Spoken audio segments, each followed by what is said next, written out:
Olá, pessoal, bom dia. Tudo bom com vocês? Então, nesta aula de hoje, nós vamos corrigir, né, os exercícios que ficaram da semana passada e dar sequência aí na construção do texto. Então, pegue o seu módulo, nós estamos no módulo 5, né? Então, como eu já no início da aula passada, né, nós já fizemos a introdução do módulo 5, e no módulo 5 nós estamos tratando sobre texto argumentativo. Então, o texto argumentativo, ele é um texto de opinião. Então, como eu disse na aula passada, até o momento, nós vimos os textos que tratam, que são textos narrativos, onde a gente viu muitas histórias, vocês também contaram histórias, contaram a história de vocês, experiências que vocês vivenciaram, coisas que aconteceram com vocês. Então, tudo isso são textos narrativos. E o gênero, né, argumentativo, que é um artigo de opinião que nós vamos estudar nesse módulo, é um texto que nós vamos ver mais a questão da argumentação, da opinião, daquilo que o autor ele pensa acerca de um determinado assunto, de um determinado tema, certo? Então, aqui diz, o texto produzido na coluna de jornal mostrado a seguir foi escrito por uma psicóloga e publicado com o objetivo de responder a uma pergunta sobre o comportamento. É hora de me virar sozinho? Observe os elementos da página com o texto. Então, aqui, observe que foi um texto publicado, né, no jornal. A gente tem o jornal e caderno em que está aí o texto. Então, foi na Folha de São Paulo. A data da publicação está aqui. O título da coluna, Quebra-cabeça. O nome da autora, que é Roseli Saião. A pergunta, né, que serve de título para o artigo. Aí, aqui na outra página, a gente tem o título do caderno, que é publicado a coluna em questão, que foi na folhinha, que faz parte, né, da Folha de São Paulo, é um caderno da Folha de São Paulo. Uma foto relacionada com o assunto central da edição e o título da matéria central no caderno nesta edição, Ciência Conectada. Quem poderia fazer a pergunta que serve de título ao texto e em que situação a seguir? Leio para o saber. Então, é hora de me virar sozinho. Quando vocês leram um texto, né, com certeza vocês identificaram que o título era uma pergunta e passaram pela cabeça de tipo assim, quem faz essa pergunta? Será que é a própria psicóloga que faz essa pergunta? Ou quem é que faz essa pergunta? Vocês pararam para pensar nisso? Pararam, ou depois que leram um texto, foi que identificaram quem é que faz essa pergunta, ou quais as pessoas, né, que fazem essa pergunta. Então, aí aqui nós temos o texto, é hora de me virar sozinho. Sozinho, não é uma pergunta. E aí vocês, né, leram o texto, com certeza, né, em casa, ficou essa atividade para ser realizada em casa, e vamos lá na releitura. Um dia você pediu para sua mãe assistir a um filme com você, mas ela disse que não podia porque estava deixando tudo organizado para o dia seguinte, e você ficou bem chateado.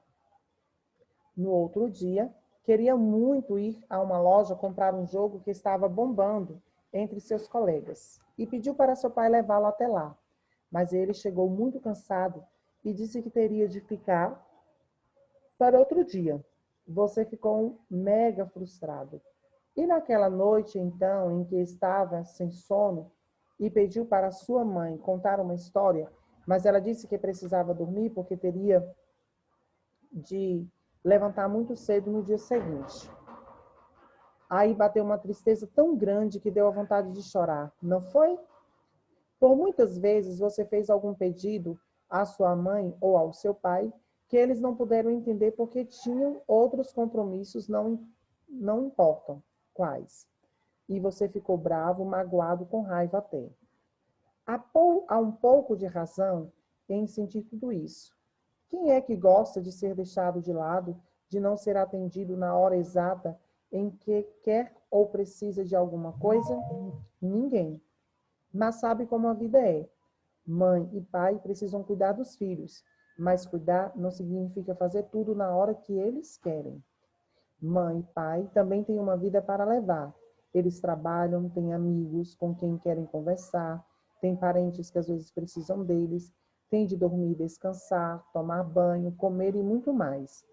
Não é sempre que eles podem atender aos filhos na hora em que chamam. Por isso, você precisa aceitar que há momentos em que precisa se virar sozinho, mesmo que não seja isso o que gostaria de fazer. Você está crescendo. Quanto mais a criança cresce, mais ela precisa saber resolver por si seus pequenos problemas, não depender tanto dos pais. Ainda vai levar algum tempo para conseguir viver por conta própria, mas não dá para chegar lá de repente, por isso é bom ir treinando desde já. Saião Roseli, é hora de se virar sozinho, Folha de São Paulo, 1º de novembro de 2014, página 7 da folhinha. Então, observe que o texto, ele traz algumas reflexões para nós, e principalmente para vocês adolescentes, a partir de uma indagação, se é hora de virar sozinho. Então, o que é virar sozinho? Virar sozinho significa dizer fazer as suas coisas, realizar as suas coisas sem muita dependência do pai. Isso não quer dizer que você tem que sair para ir fazendo tudo o que der na sua telha. Ou não quer dizer que você tem que resolver tudo da sua vida sem precisar do seu pai e da sua mãe. Mas há coisas que a gente sabe que há momentos que nós precisamos nos organizar. Principalmente quando a gente fala, por exemplo, da questão da escola. Será que a gente vai precisar ficar dependendo dos nossos pais para organizar a nossa mochila? Para saber qual a prova que eu vou fazer, quais os trabalhos que eu tenho para fazer? Será que é meu pai e minha mãe que vai ter que falar para mim o horário da aula todos os dias? Então, às vezes, é hora, sim, um momento de nos virar, principalmente nas questões escolares. Então, vamos à compreensão e interpretação, que diz: o texto que você leu foi publicado numa sessão. Observe. Então, tem aqui a sessão, que foi aquela mesma da introdução do módulo. A palavra quebra-cabeça tem vários sentidos. Dos sentidos indicados abaixo, qual é o que mais se aproxima da finalidade da sessão? Nome de um jogo de combinar peças para formar uma língua, questão ou problema difícil, adivinhação que para ser resolvida necessita de habilidade. Então, quebra-cabeça aqui, com a finalidade da sessão, significa o quê? Uma questão ou um problema difícil. Responda. Para qual leitor o artigo foi escrito? Identifique um trecho do texto que comprove sua resposta. Então, esse texto, ele foi escrito para crianças e jovens, né? E aí, você pode colocar o trecho "você está crescendo". Então, este trecho, quando a gente lê e diz que o autor, ele está dizendo com o leitor, né? Você está crescendo. Então, provavelmente, aí ele está dizendo com quem? Com crianças e com jovens. Qual é o provável motivo do título ser uma pergunta? Então, aqui, diz para a gente, né? Aceitar diferentes opiniões, vai depender da opinião de cada um de vocês, né? Essa questão, quando ela diz, é hora de me virar sozinho. Então, observe que ela busca uma aproximação com o leitor. Então, o pronome me, né, como vai estar escrito aqui no meu box, do lado, né, do meu livro, diz, esse me faz com que o leitor, ele sinta-se próximo do texto. Ele sinta-se próximo daquela questão. Então, por exemplo, uma criança, uma adolescente que tem um costume de ler este jornal, a folhinha, ele vai se sentir pertencente àquele texto. Então, a autora, ela está falando de mim, né? A autora faz com que eu reflita acerca do que está sendo abordado no texto dela. Qual é a finalidade deste artigo? Responder às crianças à pergunta do título, procurando convencê-las da resposta. Os 3 parágrafos iniciais apresentam situações que têm finais semelhantes. Em todas elas, o filho se magoa.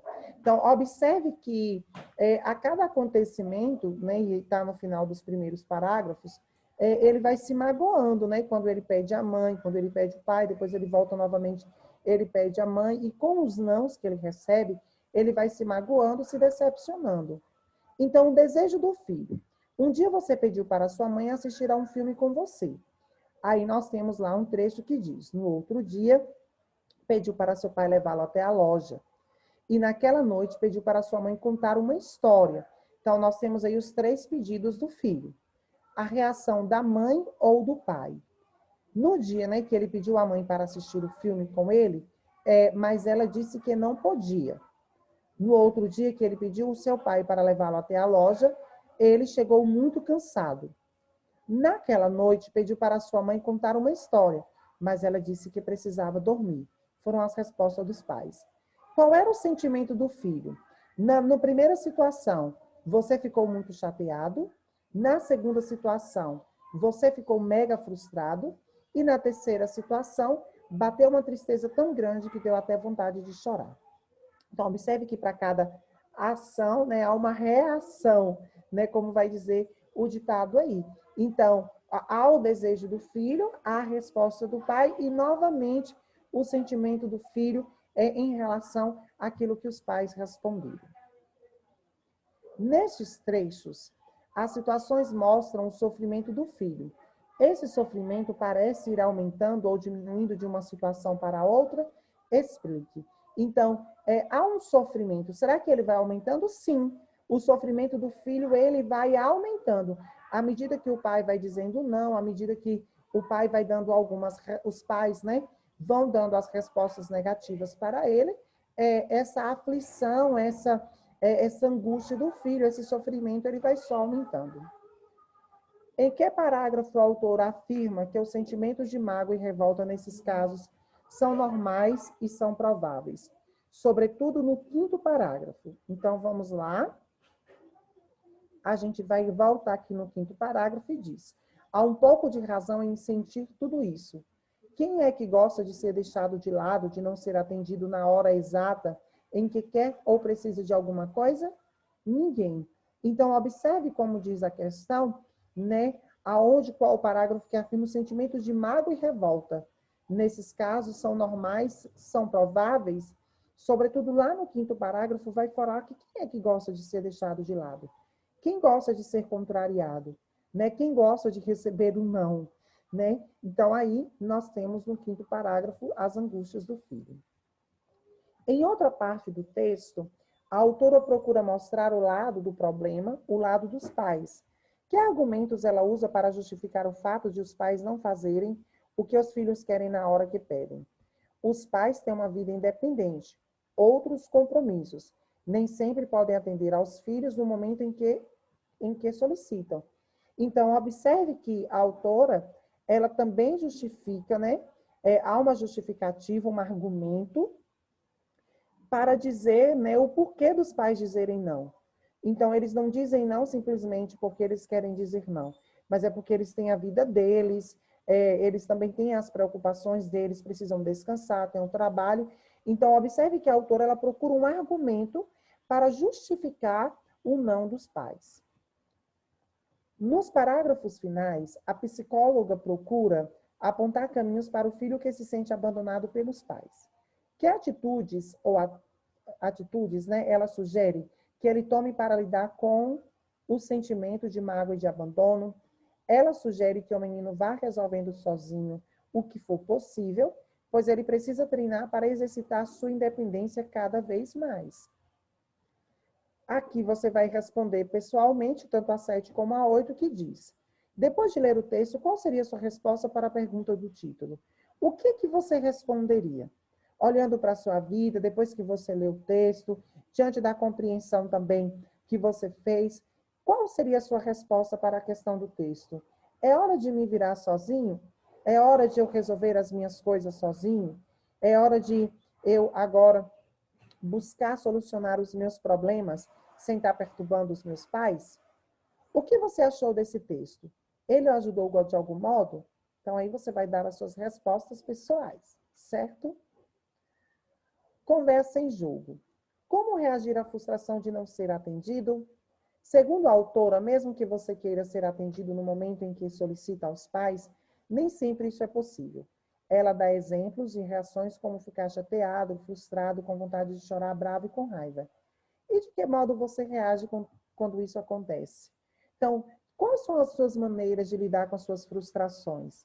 Quando você é frustrado, quando você recebe um não, né? Como é que você reage? Então, na linguagem do texto, na primeira parte do artigo, a autora escreve como se estivesse conversando com alguém. Releia. Um dia você pediu para sua mãe e você ficou bem chateado. E você ficou bravo, magoado, com raiva até. A quem se dirige esses trechos? Ao próprio leitor.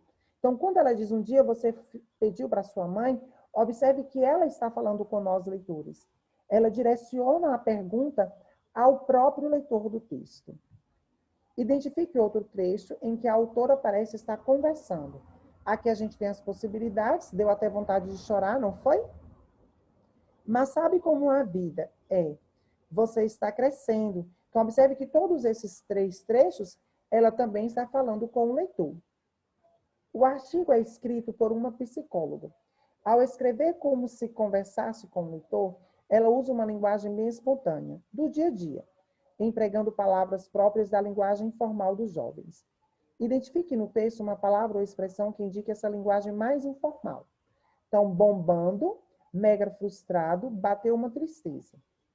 Então, observe que, ainda que ela é uma psicóloga, então ela utilizou alguns trechos do dia a dia, principalmente dos adolescentes e dos jovens, por se tratar de um texto que ela estava falando com adolescentes. Qual é o provável motivo do uso dessa linguagem? Aproximar-se do leitor. Em sua opinião, esse tom de conversa deixou o texto mais claro ou mais difícil? Então, o que você acha? Né? É um texto, a linguagem do texto foi uma linguagem de fácil compreensão? Você teve que ler mais de uma vez? 3. Releia trechos dos primeiros parágrafos do artigo e observe o tempo dos verbos destacados. Um dia você pediu para sua mãe e você ficou. Então, vamos observar os verbos destacados. Pediu, ficou, queria, chegou, estava, deu, foi, fez, ficou. Qual é o tempo desses verbos? Passado. Então, observe que todos os verbos estão o quê? No tempo passado, que é o pretérito. Quais palavras ou expressões nesses trechos também indicam o tempo? Aí como nós vimos no módulo 4, algumas palavras que não são verbos, elas também vão nos situar no tempo, que são que os advérbios ou as locuções adverbiais. E aqui neste trecho a gente tem também algumas advérbios e locuções adverbiais. Um dia, no outro dia, naquela noite, por muitas vezes. Então, estes são advérbios que têm o que? Circunstância de tempo. Neste outro trecho, na questão 4, nós temos os verbos destacados, sabe, tem e podem atender uma locução verbal, né? O que é a locução verbal? Quando eu tenho 2 ou mais verbos juntos que expressam uma só ideia, né? Podem ter uma locução verbal. Quais são os tempos aqui? Presente. Todos esses verbos estão no tempo presente. Por que nessa parte do texto se emprega esse outro tempo verbal? Porque é o tempo verbal que empregamos para defender ideias. Então, observe que o tempo presente, quando ela conta, né, o texto, alguns trechos do passado, ali ela está contando alguns fatos, algumas histórias que costumam acontecer. Quando ela parte a defender a sua ideia, a dizer, a levantar os seus argumentos, ela usa o tempo presente. Então, o tempo presente, a forma verbal utilizada no tempo presente, é a forma empregada para defender ideias. Então, no texto argumentativo, na maioria das vezes, nós vamos utilizar o quê? O tempo presente. Porque a todo tempo o autor ele está defendendo uma ideia, ele está criando os argumentos para convencer o leitor daquilo que ele defende, que ele pensa. Certo? Então, aqui está a correção da nossa atividade, né? Depois a gente vai passar aqui na aula, né? Explicar o próximo conteúdo, certo?